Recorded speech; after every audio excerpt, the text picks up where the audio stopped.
Hey, Book of Face peeps. Haven't got my background set up very well, have I? I went to get everything all organized for the live, and then my laptop decided to do something a little weird to test my resolve to getting this done on time. In case you're wondering what I'm doing right now is I'm going live across my personal profile and into my Facebook group, Chicks That Mean Business. So I tend to go across both pages. So if you see me going, that's why. So today I wanted to talk about some stuff that's come up for me, some things that I've had some realizations about in regards to the law of repulsion and my attachment to numbers, and how I can see the neediness behind what it was that I wanted was actually hindering me from getting exactly that. Hi Lee, hi Sandy. If you're watching, feel free to give the post some love so I know that you're there. And if you have any questions, also feel free to type questions, thoughts, or shares into the comments. So I will preface this with, I'm operating under the assumption that people watching this, hi Marion, will know or will be willing to be open to the fact that I am on a bit of a spiritual path at the moment, having been working as a very, very focused business strategist. And I'm looking to bring the balance of both the spiritual and the practical and all of that magic together in my own life. So I've been doing a bit of work, a bit equals a lot, of work around spiritual laws and practices and how that impacts how I show up in my business and the results that I get in my business. And it's very, very exciting times. So I'm running a live event, a free live event, and I'm looking to run it across a few different states because why not? Live events is something that I absolutely love doing and have missed doing so much over the last few years. So what does this have to do with the law of repulsion and addiction to certain numbers and outcomes? Now, I'm going to read my notes here. Because I'm serious about my study, I have everything stuck on a big sheet of paper so I can read it as I live my day. So the law of repulsion, for those of you that aren't familiar with it, so it is an addiction or an attachment to anything. Hang on, let me start that again. Addiction or attachment to anything repels the manifestation of that image in your reality. So what it is actually saying, addiction and attachment repel. So what does this mean for me and my realization around my numbers and my event? I had a huge ego-driven need to have a certain amount of signups, which would then mean a certain amount of attendees coming to the event.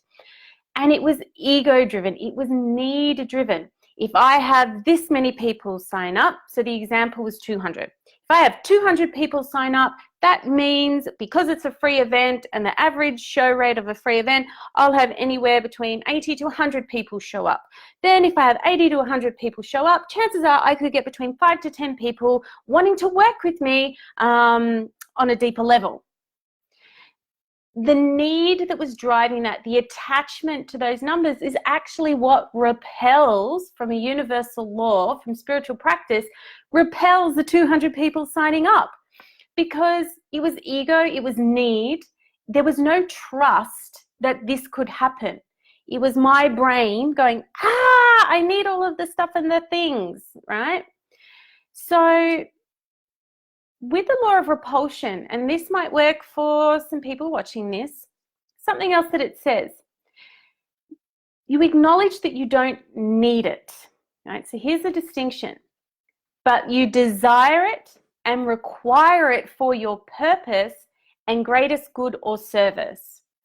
So I've shifted the energy from I need to, hey God, universe, I require 200 people to sign up for this event, to 100 people to attend, so I can be at my highest and best and deliver to service and be on purpose.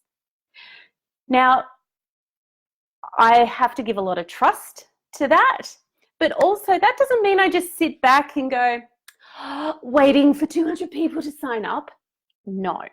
I still have to take the action, the inspired action to invite people, to welcome people into the space. But it's coming from a much different vibration, frequency, energy that I'm putting out there. The sense of play and joy and fun and excitement is shining through. Like, I can't wait.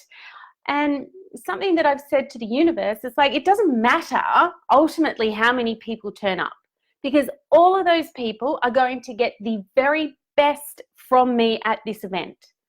So I've removed the desperation and the need that was like underlying it all when I first promoted it. So hopefully, you know, that hasn't caused repelling and, you know, hopefully, yeah, yay, universe, let's bring them on in now, like whatever.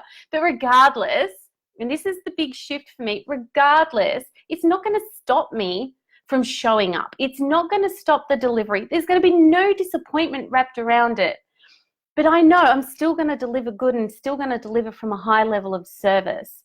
Because looking at my spiritual laws here, you know, every cause has its effect and every effect has its cause. So I'm going to choose the consequences of what comes out of this because of my level of cause. So my thoughts, my feelings, my actions, my intentions ultimately are the impact of this. And I'm going to come from a space of I desire it and I require it. And I've removed all the neediness that was underlying it. And ultimately, that was my big breakthrough, because I know for many of us in business, we give ourselves these numbers as benchmarks and we must and we have to, and this is, I need this, rather than coming from the energy of the space of service and desire and purpose. So it is a shift, and I know, you know, especially some people that I've been talking to recently, their partners may not get this and they put a lot of that pressure on them that you have to hit certain numbers. But I know now more than ever, when I operate from a space of joy and service and energy and remove the need from things are really starting to come to me a lot easier and a lot faster.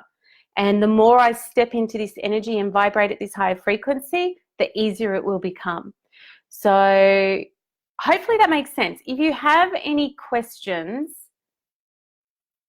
I'm happy to have a dialogue, happy to answer them. I'm really curious to know what your experience is with being open to receiving, the law of repulsion. If you've heard of it before, if you haven't, how you think you can actually implement this shift in energy in your own life. Hi, Melissa. Hi, John. Haglase. I'm not sure how to say your name properly. Thank you for joining me. But having removed the addiction and the attachment and that underlying neediness and fear, I feel so much lighter and more playful and fun going into the things that I want. And while there still has to be the practical application and I still know the numbers, it's become a desire to work within my purpose. So have a little think about that. I would love to know your thoughts. Hopefully wherever you are not sweltering. I know it's been pretty hot where my mum lives. I'm going to end the live now and look forward to your comments. But I wanted to share this because it's been a huge eye-opener for me over the last 2 or 3 days, especially, to be able to say, hey, I actually really have learned some stuff and I have changed. And I suppose some internal proof for me that studying these laws has actually created a shift. So here endeth the live. Please post your comments in the comments below. That's ending it in my Facebook group. Facebook people, love to hear your thoughts. I'm going to sign off for now. I've got my dance lesson coming up soon, so I need to go get ready for that. Alrighty, bye Book of Face people. Love your work.